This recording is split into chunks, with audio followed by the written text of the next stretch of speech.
Ay na sa gibasa dyan, kaya magtiwag-tiwag na dyan. Ay na sa gibasa.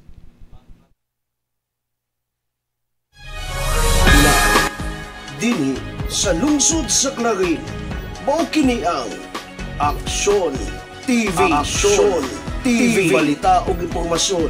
Una mong madungog diri. Aksyon TV. Pinangga ka. Dini sa lungsod sa Clarin, mao kini ang Aksyon TV. Aksyon TV. Balita ug impormasyon. Una mong madungog diri. Aksyon TV. Pinangga ka.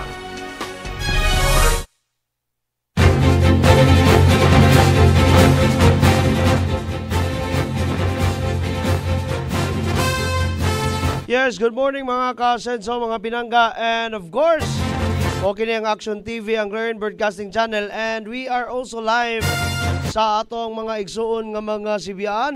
Labi na sa Radio Asenso 106.7, Farm Radio, itong online community radio, ang Radio Asenso News FM, and sama sa ato ang nakita mga pinangga sa ato ang title sa ato ang episode for today. This is actually the Action TV special episode kundiin atong mga kauban, mga pinangga, mga ka-asenso, ang atong election officer sa ato ang COMELEC Clarin office, and that is no other than ato ang Ma'am Mary Dali Reville. And of course, sa dili na to lang ngayon ang ato ang patibaya. Ma'am Dali, good morning, please. Good morning, sir, and good morning sa tanang tigpaminaw sa kinatibuk ang katauhan sa lungsod sa Clarin. Yes, and siguro I don't know, pero siguro napay mga ubang mga katauhan nga wa pa naibalo. What day is today? Katapusang adlaw sa bulan sa September. Ma'am, please, pwede ba ni natong palahuman? Yes, sir. Sir Migs, maugid ni. Ato naman yung naandan no. Yes. Ang mga katauhan, bisan tuod February 12 pata 2024, nagsugod sa atong registration, but mo na ginaingon nga sakit sa Pinoy, nga kung dili mag last day, dili sila mudasag. So far, nahitabo yes, yun ni nato karong adlaw no. Kay diin wala ko nag-expect abi nako kay gahapon gawa na tao. No, not gahapon kundi atong Saturday. Yes. Okay, naman tayo Saturday nga registration. Wa na mga alas 3 nahanaw na ang mga katauhan. So nagkuan na lang sadmi, nagprepare na lang sadmi sa mga reports on that day nga among ipasa dito sa probensya. And then karon kay since last day man wala ko nag-expect nga daghan pag tao sila, daghan kaayong tawo. Oto nakaingon ko nila ganinang buntag nga mao na gyud siguro ni sakit sa Pinoy. Di saman mo sa diha nga nagsugod ta og February 12, wala may nagdasag. Karon na hinuon nga last day. Yes. Naunya kay kinahanglan na ara ba gyud tay mga requirements nga ginapangayo, but so far gipang-comply man sad nila karong adlaw, pero mo lagi nga nagdasok na sila karon sa opisina tungod kay last day naman lagi sa registration. Ma'am, unsa nga age bracket kumbaga na mo yung observation ani unsay daghan nagakaroon ng linya nga mga kuan, mga kaidagan sa mga batanon unsa man so far mga bag-ong mga butante? Gamay ra ang mga bag-ong nga butante tungod kay ang katong na-register sa SK last year, basta mag-18 na to sila within after atong election or mag-18 sila atong pag-abot sa February 12, 2024, hantod karon automatic naman gusto sila nga mo consolidate ang ilang record, ma-extract ang ilang record paingon sa regular voter. So no need na nga magpa-register sila og utro. So ang kanang mga batanon karon nga nagparehistro murag mga salin-salin na lang gyud na atong sa last year nga wala nakaparehistro tungod kay naa daw sila yung mga exams or busy sila sa school. So ang kasagaran karon medyo mga edad-edaran gyud, and daghan ta og kasagaran transfer gyud. Ah. Ang kuan ang mga application karon kay nahikayat man pud sila nga mang transfer na since dugay na diay sila diri sa Clarin but wala pa gyud sila Wala sila na transfer. diri sa atong lungsod. Ma'am, atong klagohon ha, kay actually, problema po nis balay na mo kay ang manghod sa ko ang kapikas, nangutana gid siya kay escape manghod sa atong miagi, dayon lagi nangutana siya mo kuha na ba kung sa ato ang tinamban lang nga pag-explain is mukarga na ba sa mga adult voters atong klagohon nga karga na sila. Ang katong nag-18 oo. from katong pag-open sa registration karon nga February 12 Nga, yes. ang katong mga SK nga narehistro last year nga nag-18 na sila Yes. or nag-18 na sila atong February 12 pag-start sa atong registration balik Opo, hantod karong mga panahon na automatic na to sila nga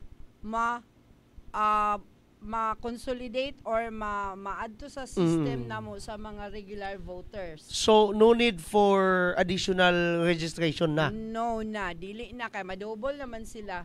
Okay. So, kumusta karon ang dagan sa imong opisina, ma'am, sa ato ang Kumilik-Larin? Napa ba kay ipalawom pagyud sama sa imuhang karon naa nga sa imuhang mga copies and unsa pa na sige, ma'am. So far, result ni siya atong July 15 ERB hearing na to. Unsa man ni ERB hearing?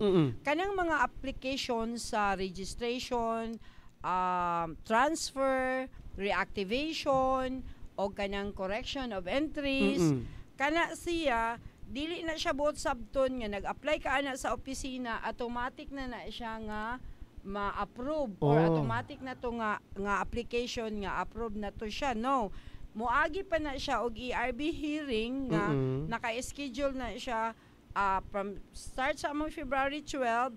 Ang unang ERB hearing namo is April 15. Then nasundan siya og July 15 this year na. Then kaning period of application from July 1 to September 30 taman karong adlaw, kani nga mga applications i-approve ni siya or iagi ni siya ERB hearing karong October 14, 2024. So kani siya applications pa lang ni. Wala ta kabalo kung ma-approve siya or not sa ERB tungod kay naa man pud tay period of filing sa petition for exclusions. Karang naabitay ni transfer nga petitionan baron kay ipa-exclude sila sa listahan sa registered voters diri sa Clarin. Pero so far sa akong pagka-assign diri sa Clarin nga nag-conduct ta og registrations and mag-ERB hearing ta. Yes. So far lang gyud, di lang pud taon itugot, wala pa gyud ta nakasulay og petition for exclusion sa atong mga applicants.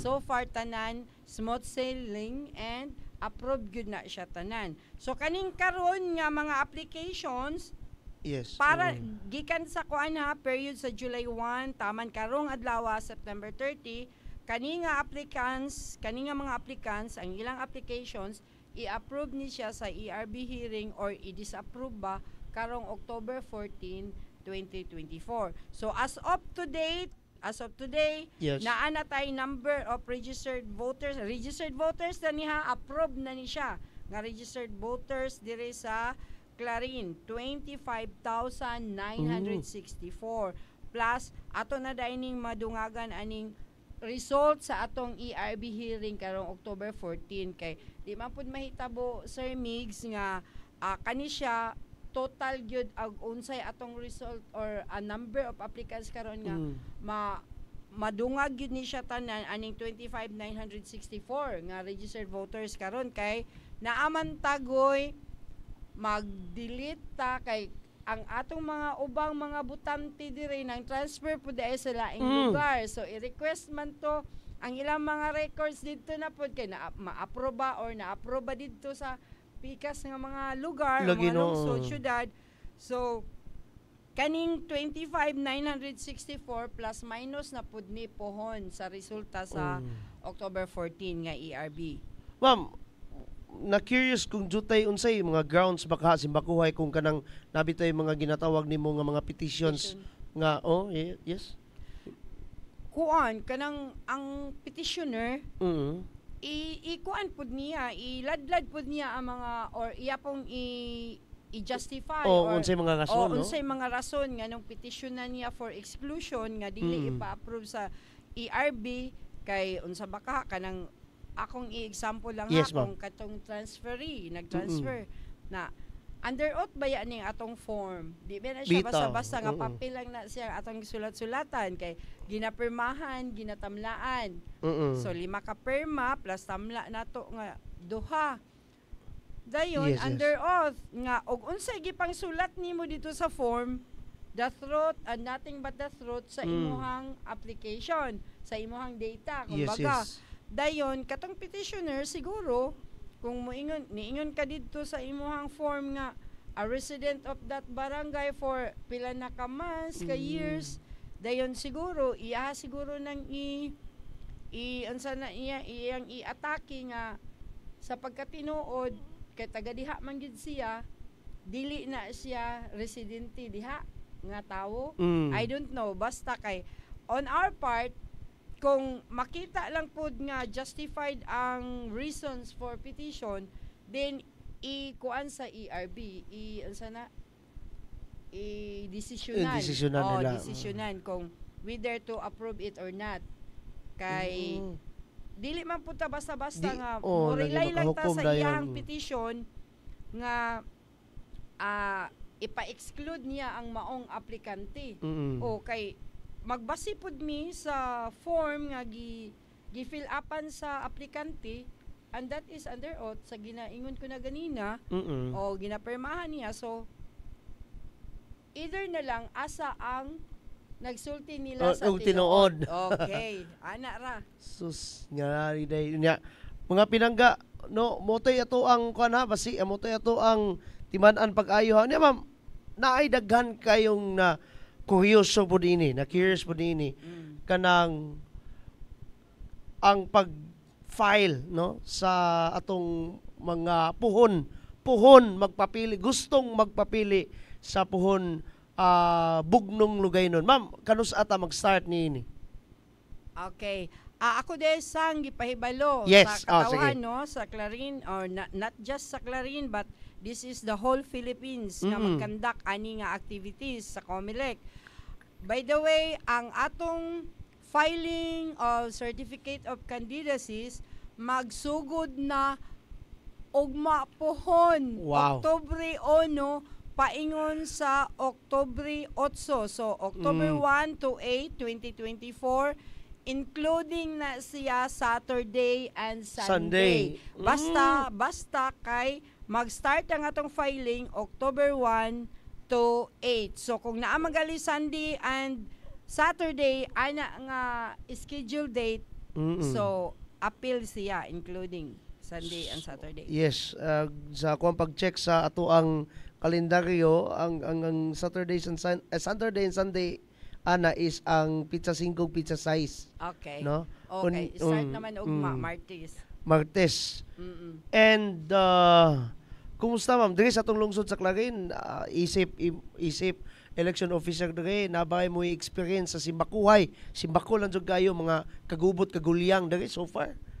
So far no sa ako ang pagka-assign diri sa lungsod sa Clarin, kaluoy sa Dios dili lang pud ko manganti no or di pud ta magampo na mahitabo na siya but so far linaw ra gyud ang conduct sa ato ang filing of candidacies. So good nag-start ko diri is November 2018 and hantod karon, so sa akong experience lang linaw ra gyud og malinawon ra gyud ang conduct sa filing of candidacy diri sa atong lungsod sa Clarin. Yes, kay so far sa imong experience diri sa lungsod sa Clarin, duha na ka eleksyon imong naagian diri kung ako nasayop katong barangay o katong presidential, no? 2019. 2019. Ako mo'y nakakandak diri 2019. Ah, National and local lagi. elections. Yes. Okay, bago pa man ko, so wala pa ko na apektuhin sa reshuffling.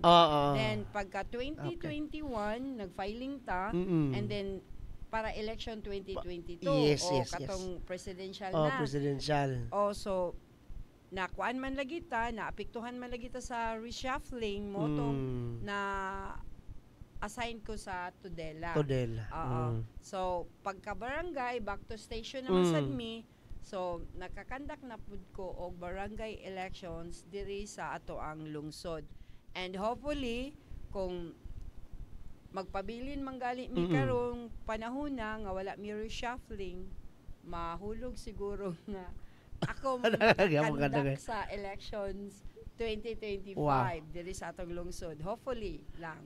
Ma'am, sa pipila ka mga adlaw sa mga pagparehistro, labi na kani karong adlaw nga katapusan sama sa imong gingon, matingala ka daghang mga Clarinon, daghang mga Pilipino actually nga hulat yun og last day.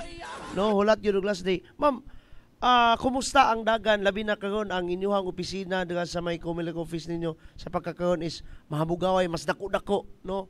Kumusta ang dagan diha karon, ma'am?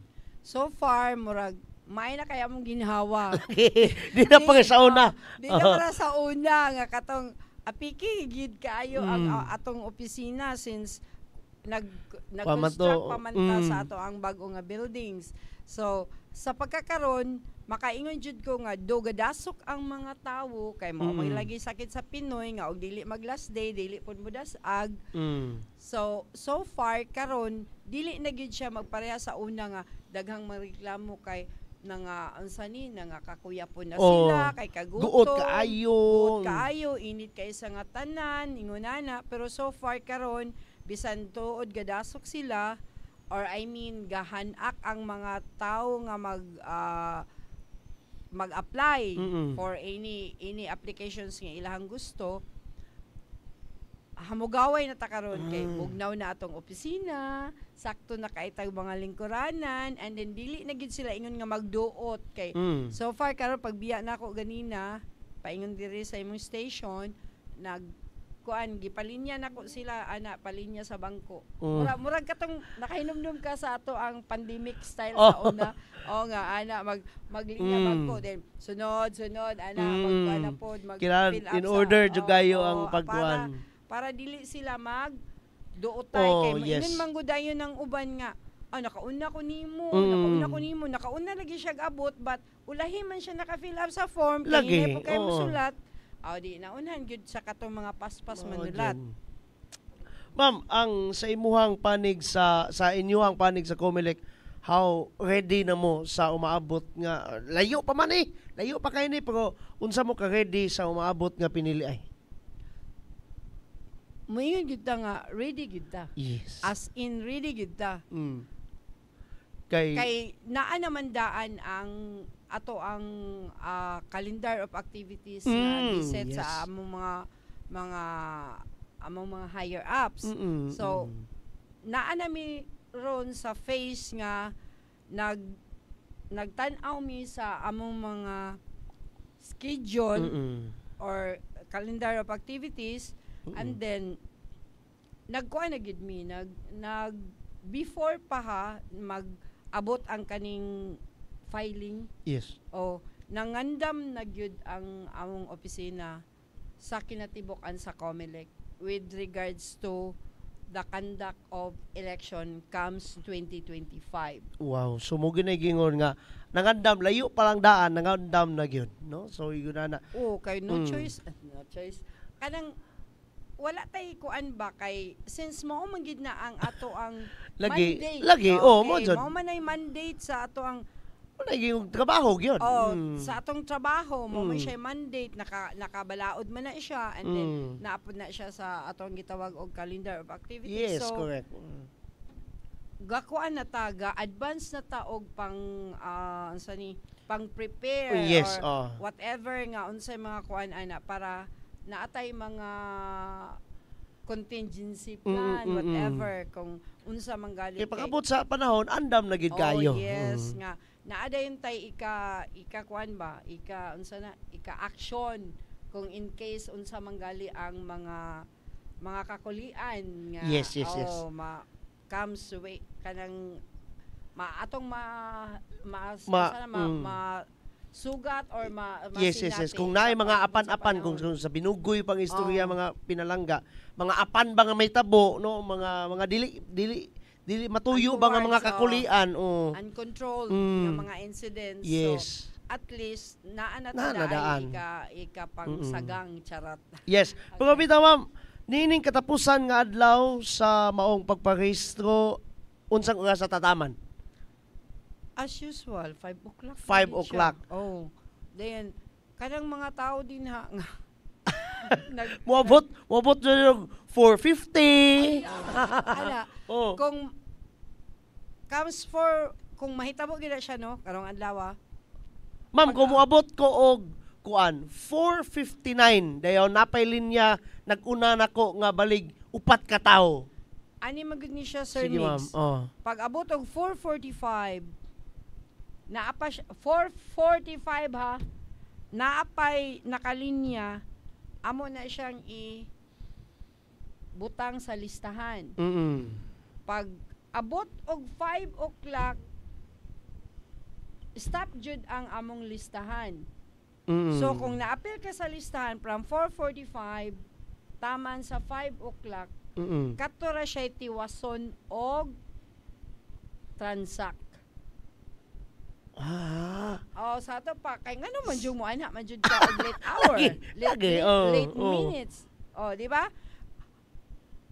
As a rule man good, as a law pod sa amo sa commission. Yes. Pag abot sa guidelines sa ato ang conduct of registration, pag last day, pag abot og 4:45 in the afternoon, kung naapay tawo nga naglinya or ni anha dinha lagi, ginaingon ko na, ilista sila taman sa abot og 5 o'clock nga nalista sila, naapil sila sa listahan, i-transact yun sila. But kung naabtan sila sa cut-off sa 5 o'clock, wa sila naapil sa listahan. Wala na gyud, no. Bisa pag nakaabot sila. Sorry na lang gyud sila. So igod ana day mga pinangga. Kinanglan katulaging kanunay maninagi pahimangno nila nga mintras sayo pa pagog silang ma'am god nga mintras sayo pa ba naga-prepare na kamo parehistro na pud mo, no? May gali karon lagi kay ang SK matik na nga kung nakabutang ka, nakaparehistro ka sa SK, matik na ka. Basta mag-18. Basta mag-18 ka. So yun na. Ma'am, daghan pa actually kani medyo dili wala kayo ninino napansin pero kinibang daghan pang mangutana manulod dire diyan, no? Daghan pang mangutana dire manulod sa mismong balay lungsod gyud nga asa napit ang kumilik. Ma'am, klaruhi ko no sila asa mo dapit. Yes, mga kaigsuonan, ka-Berks, kahigala, kapamilya, kapuso, sa lungsod sa Clarin. Kaloy sa Diyos, naanagid taon mi sa among gingharian sa Pikas Building. Naanami, mayon ko gingharian kay may nagyud kay among opisina. As kayo. Namugaway na kay mi. In fact, ingnon magali mi sa among mga colleagues, sa among mga kauban nga, nindot kay mig opisina. So nakaingon pud ko sa akong kaugalingon and sa mga katawhan and mga kaila, mga kauban dinhi sa ato ang LGU nga paid off pud ang among pag-antos lagi. Nga nabilin mi didto sa Pikas nga building. Kay wala pa mi kanang space. Okay, since diri man gud sa unang building, Asinso building pagkahuman, since nang transfer sila tanan, wala na koy kuan, wala na koy space na inabilin na sa taas, but dili pud ko pwede mo dawat kung naa sa taas kay unsaon na lang man ako mga vulnerable sectors, lagi, just no? like sa akong mga PWD and sa akong mga senior citizens, mao gyud na number 1. So, every day, naabi yung senior citizens nga mag-transact sa opisina. Correct. So, dili pwede nga adto mi ibutang og kanang taas nga di kasaka ang mga kuan. Di kasaka ang mga gores in taon. Mga senior. So, karon ang mga katawhan sa Clarin o uban pang mga katawhan sa mga silingang mga lungsod, Yes. whatever. Oh. Kung naamoy transaksyon sa opisina sa Comelec sa Clarin, naanami sa new legislative building, ground floor, o makita dayon ang among mga beauty, kay since entrance nimo sa maong nga building, naadyo dayon mi unang pultahan ang amo ang opisina. Makita sa ninyo, kay naaman dayoy kanang label nga Office of the Election Officer, Clarin, Misamis Occidental. Yes. Okay.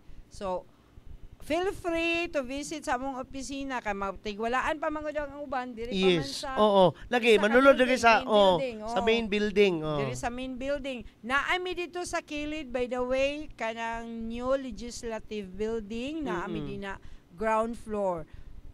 Inigyog kuan nimo, entrada gyud sa kanang hagdanan. Anyway, klaro, mapugkayo ng naay kana mga nga pultahan. karatula, kumbaga. Paskil.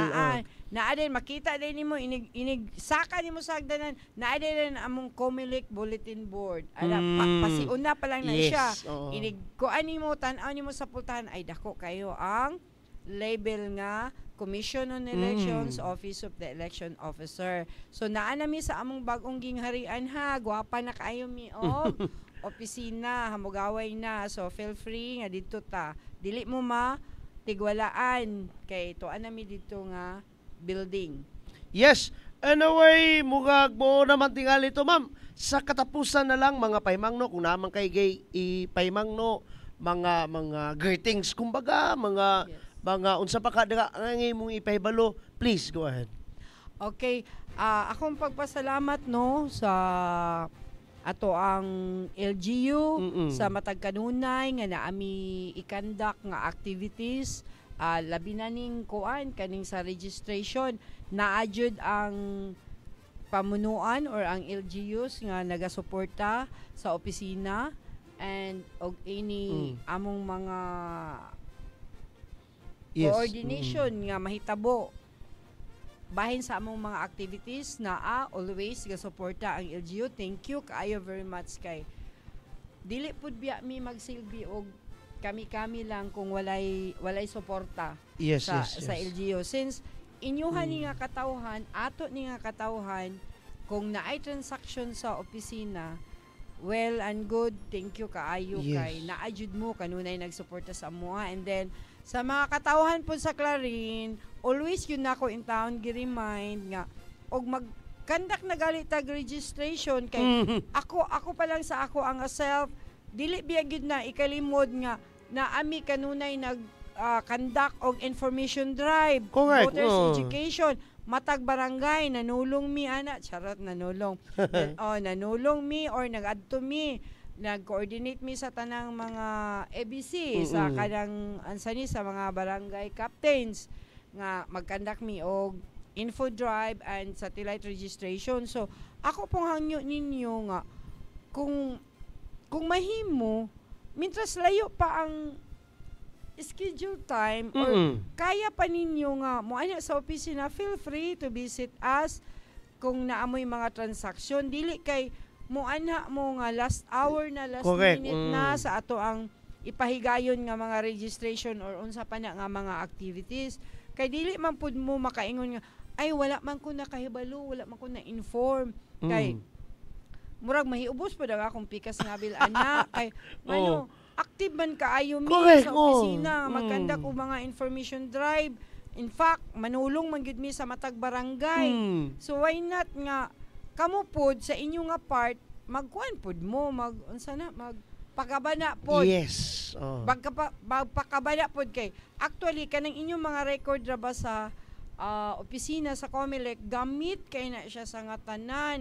Nya kung sa amo lang nga part okay ra gyud kaayo og dili mo manganha or di ba unsa makaha pero but kani manggong mga records ninyo kami nagalit gyud mo nag-reach out sa inyo matag isa nga kanamo ana mi og barangay. So tagay pud ninyo og time or kanang bili or i-value pud ang among mga effort nga mag-reach out mi sa inyo para lang gyud nga naamoy record sa opisina. Mm-mm. Kay not just nga kanang gusto lang ka mubutar or unsa ba na ang imong gusto nga moapil ka sa kalihukan sa bugnong lugay nun, but ang pinaka-highlight jud ani is kana man yung inyong mga records nga matarong siya or naamoy record sa opisina, kay gamit manggod kay siya. Kay kung wala mo yung mga birth certificate or asa nga mga branches sa government, no, mga agencies, sakto gyud. usa na gyudaan ang pangayoon voters affidavit or voter certification. Correct. Kay dito sila Base, base kung unsay imong record na o wala mo nagpakabana pagparehistro or whatever nga unsay transaction nga inyo ang himuon sa opisina. So wala sad mi ikahatag nga record sa inyo. So wala sad mo makuha. Kay kasagaran na ba gyud Sir Migs? Yes, ma'am. Nga kanang among ma-encounter moadto dito mangayog voter certification.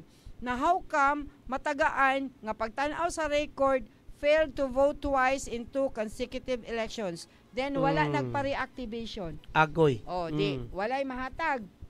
So magkuha na dayon, malungkoy na dayon kay walay makuha nga another record o wala may laing ID. So inana ka importante ang record sa COMELEC. So magpakabana jud panahon nga naanay registration. Moadto gid sa opisina. Pila ra man good, di man nakaabot og pila tungag adlaw. Lagi, Pila lang ka minutes or maabtan man galig oras kay hinay kay kamusulat. Ana ra gyud, but ang benefit ani sa pag-update sa inyong mga record para inyo ra na dili para sa amo. So inana unta ba nga tagaan po ninyo value ang among mga efforts nga mag-reach out mi sa inyo ha. Nga sige na pagpa-reactivate na kay wala nakakabutar or ning transfer na baka sa lain nga lugar, then nibalik na sad ka sa Clarin. Yes, So why not mo transfer na pud ka kay naamang ka diri. Kay dili man makahatag yun sa inyong record kung wala na mo, deleted na mo. Okay, mao lang gyud na ang akong hangyo ninyo. Yes. And mo kato mga pinangga. Mo kato ang special episode sa atong Action TV, and of course kauban ang Farm Radio 106.7 dito sa kinatibukang puwersa sa Trimedia, and kauban nato again ang atong election officer sa atong COMELEC Clarin, Miss Mary Dali Reville. Angtod na lang sa sunod, kini na lang si Don Miguel, and I wanna say bye-bye, God bless us all. Mama Mary loves us all. Kita taon niyang taon-taon doy, natay special report. Stay tuned, bye-bye! Dili sa lungsod sa Clarin, mao kini ang Action TV. Action TV. Balita o impormasyon. Una mong madungog diri. Action TV. Pinangga ka.